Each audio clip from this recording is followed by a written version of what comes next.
Welcome guys. So this is a very short video.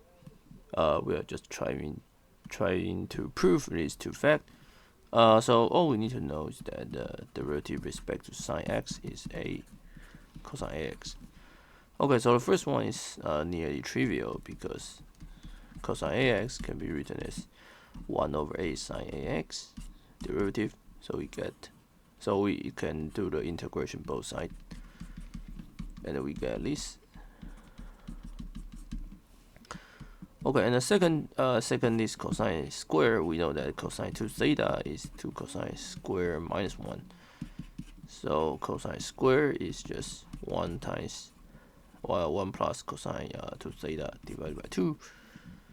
So that means this cosine square ax dx can be written as 1 plus cosine 2ax divided by 2 dx.